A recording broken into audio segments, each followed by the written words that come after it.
Vraiment, cette invitation me donne la félicité de rencontrer quelques collègues que j'avais connus en 99, quand on était en train de faire à Célizy l'état des lieux du paysage. C'est-à-dire, et à cette époque-là, c'est dans ce sens, merci aussi d'être avec vous, mais à ce moment-là, Michel Collot déjà mettait l'accent sur la question d'une pensée qu'il n'intitulait pas à ce moment-là « Pensée paysage ». Alors, je commence par celui-là, justement comme remerciement d'être invité à nouveau. J'y étais pour 2005 où je n'ai pas pu venir, mais aussi pour dire que c'est peut-être cette idée de pensée et de paysage associée, mise sous une intersection assez forte, c'est elles qui vont résoudre justement cette notion, cette diversité, qu'elle soit territoriale ou subjective, de la nature brésilienne. Ça, c'est pour vous dire que si d'une part, il y a justement ce gigantisme, il y a cette diversité régionale, d'autre part, nous avons un sentiment d'hybridation et de multiculturel qui se fait zone de convergence exemplaire pour, même si, d'une part, toutes ces régions peuvent en faire une unité, que d'autre part, elles en gardent toutes leur singularité. Donc,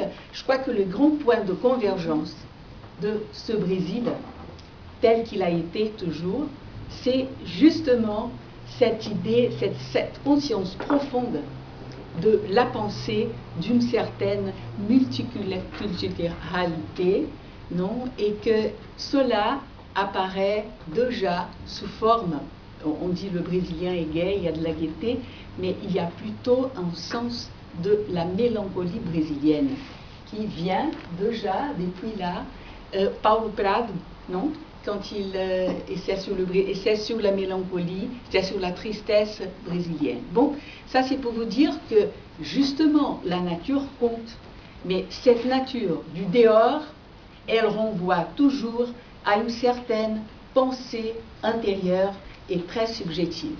Bon, je vous ferai donc aujourd'hui, parce qu'il y a justement une difficulté de comment essayer de réunir tout ce matériel du contemporain, de la poésie contemporaine, mais tout d'abord, je vous ferai donc de deux documents.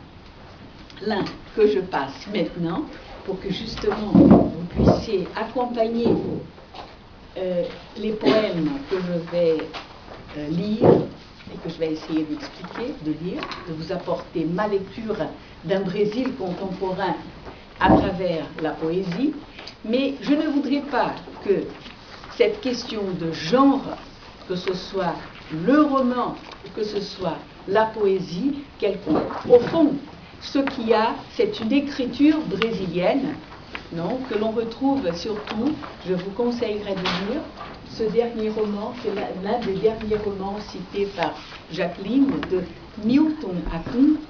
Il y a un roman très très bien traduit qui s'appelle Rapport d'un certain Orient. Et je crois que ce rapport, la dernière page du rapport d'un certain Orient, Relato sobre um certo Oriente, je crois qu'elle pourrait justement atténuer cette angoisse qu'on éprouve devant la diversité ou, que vous dites, le gigantisme d'un pays comme le Brésil. Bon, ça, je vous laisse comme suggestion de lecture. Et je vous dis que je vais partir, justement, je prendrai comme point de départ deux poètes. Un poète du 19e siècle et un poète assez contemporain. Bon. Un paysage de lumière. Dès que vous avez, quand vous avez le poème que je vais lire, je vous en fais signe pour que vous puissiez le lire et l'accompagner. Je commence brutalement, sans trop d'explications, parce que moi je ne vais pas le faire. Alors, Un paysage de lumière. Ainsi, João Itibere, poète symboliste du Paraná, 19e siècle, synthétise-t-il le paysage brésilien, résonnant sur le poète contemporain Horácio Costa de São Paulo, lorsque celui-ci avoue sa réception du paysage dans des fragments de son poème Satori, c'est la quête de la lumière.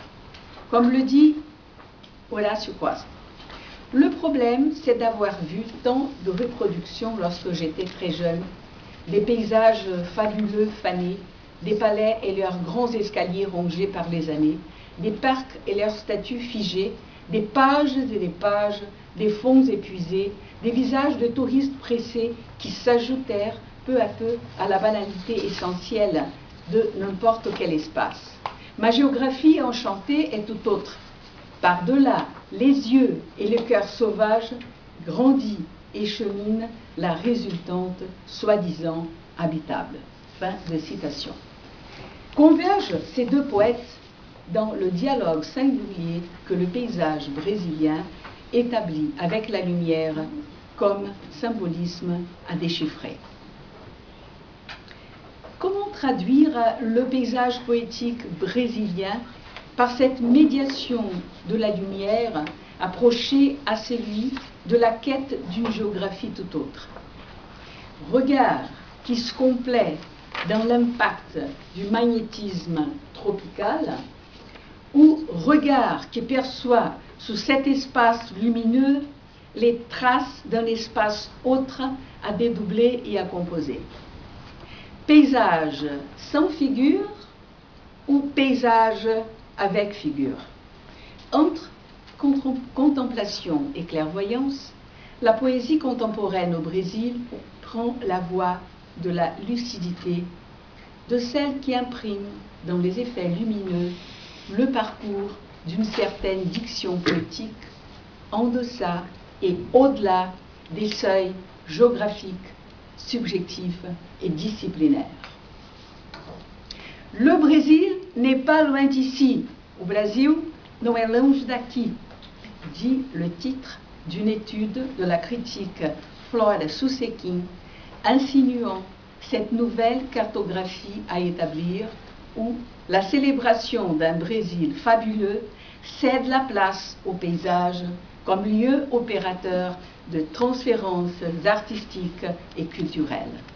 Vu sous cet angle, l'hommage rendu au Brésil par Claude Lévi-Strauss dans Trisotropique légitime cette productivité paysagère des transférences quand, pour cet anthropologue écrivain, l'acte de transférer présuppose celui de déchiffrer le sentiment d'incomplétude éprouvé par l'étranger devant l'exubérance tropicale. C'est là où je vous rappelle un petit fragment de Claude Lévi-Strauss lorsqu'il dit dans Trisotropique: tout paysage se présente d'abord comme un immense désordre qui laisse libre de choisir le sens qu'on préfère lui donner.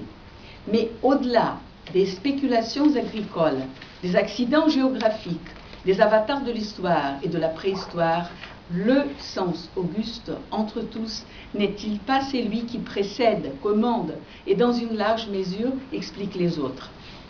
Cette ligne pâle et brouillée, cette différence souvent imperceptible dans la forme et la consistance de débris rocheux témoigne que là où je vois aujourd'hui un territoire aride, deux océans se sont jadis succédés. Suivant à la trace les preuves de la stagnation millénaire et franchissant tous les obstacles, parois abruptes, éboulements, broussailles, cultures, indifférents aux sentiers comme aux barrières, on paraît agir à contresens. Or, cette insubordination a pour seul but de recouvrer un maître sens, obscur sans doute, mais dont chacun des autres est la transposition partielle ou déformée. Fin des citations. Si le dire a permis à Claude Lévi-Strauss de reconnaître la figurabilité du sujet émergente du paysage, comme présence vouée à l'épanouissement dans le temps et dans l'espace. L'évoquer de nos jours équivaut à retracer la cartographie du paysage brésilien, tout en remplaçant la jouissance de la lumière tropicale par celle d'une certaine opacité produite par des modes et des formes perceptives diffractées, amples et multiples. De cette façon, voie synthèse de l'apport français au savoir brésilien, symbolique et non symbolique, Claude Lévi-Strauss anticipe l'itinéraire suivi par la culture brésilienne concernant la transformation du paysage représentation, qui reproduit l'espace du dehors, en paysage présence, qui retravaille ce dehors par la subjectivité et que, ce faisant, donne naissance à un nouvel espace, comme si le regard de l'autre élucidait pour le même la captation d'un territoire divers occulté sous l'impact de la visualité envoûtante. Sons, parfums, formes et luminosités séduisent la réception étrangère dans la quête de l'autocompréhension de cette singularité environnante, signale à l'intelligence brésilienne les traces d'un paysage distinct échappant au propre regard national. Poète, traducteur, théoricien de la littérature, Haroldo de Campos, qui était très francophile d'ailleurs, Haroldo de Campos traduit cette mémoire résiduelle de la voix étrangère, la configurant exemplairement dans son ensemble de poèmes intitulé L'éducation de Saint-Saëns, poème traduit par Luiz Carlos de Brito Rezende en 1989, dont je cite un poème intitulé Tenzone. Ouro de Provença, ora direis, et vous l'avez là, c'est le numéro 3. Je le lis directement, je lis en portugais pour que vous entendiez le rythme, et je le lis après en français. Ouro de Provença, ora direis, uma doença de sol, sol queimado desse vento mistral que doura e adensa, provedor de palavras, sol Provença, ponta de diamante, rima imensa, como quem olha a contrasol e a contravento pensa. É Nord de Provence.